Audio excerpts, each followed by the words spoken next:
আসসালামু আলাইকুম ভিউয়ার্স, আজকে আমি আপনাদের সামনে নাথিং ফোনের দুটি আপকামিং মোবাইল ফোন নিয়ে কথা বলবো। যে ফোন দুটি আসলে 2023 সালে জানুয়ারি মাসে লঞ্চ হবে। তো টেকনিক্যাল চ্যানেলে আপনাদের সকলকে স্বাগতম। আমাদের লিস্টে নাম্বার 1-এ যে ফোনটি আছে সেটি হচ্ছে নাথিং ফোন 1 লাইট। এতে ব্যবহার করা হয়েছে অ্যান্ড্রয়েড 13 এবং এর ডিসপ্লে সেকশনে ব্যবহার করা হয়েছে ফুল এইচডি প্লাস ওলেড ডিসপ্লে এবং স্ক্রিনকে স্মুথভাবে চালানোর জন্য ব্যবহার করা হয়েছে 120 হার্টজ আলট্রা স্মুথ ডিসপ্লে এবং এর প্রসেসর হিসেবে ব্যবহার করা হয়েছে কোয়ালকম স্ন্যাপড্রাগন 778G।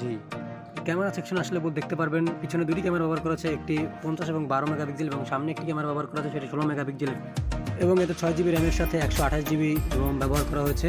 এর আলাদা করে এসডি কার্ড ব্যবহার করার কোনো সুবিধা নেই।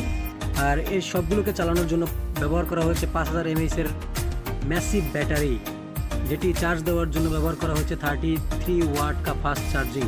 এবং এই ফোনটি আপনারা দেখতে পারবেন 2023 সালের জানুয়ারি মাসের 10 তারিখে।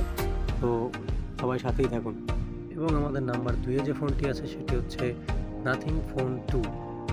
এটিতেও অ্যান্ড্রয়েড 13 ব্যবহার করা হয়েছে।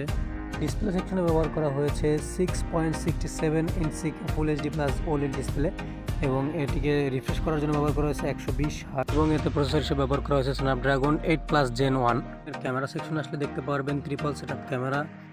এর 3টি ক্যামেরায় 50 মেগাপিক্সেলের ব্যবহার করা হয়েছে এবং এর রিয়ার প্যানেল লাস্টে দেখতে পারবেন একটি ক্যামেরা ব্যবহার করা হচ্ছে, সেটি হচ্ছে 32 মেগাপিক্সেলের। এতে 8GB র্যামের সাথে 128GB রোম ব্যবহার করা হয়েছে। এতে আলাদা করে এসডি কার্ড ব্যবহার করার মতো কোনো সুবিধা নেই। সবগুলোকে চালানোর জন্য ব্যবহার করা হয়েছে 4700 মিলিঅ্যাম্পিয়ারের ব্যাটারি এবং এই ব্যাটারিকে চার্জ করার জন্য ব্যবহার করা হয়েছে 66 ওয়াট কা ফাস্ট চার্জিং। এবং এর রিলিজ ডেট হচ্ছে 2023 সালের 28 জানুয়ারি।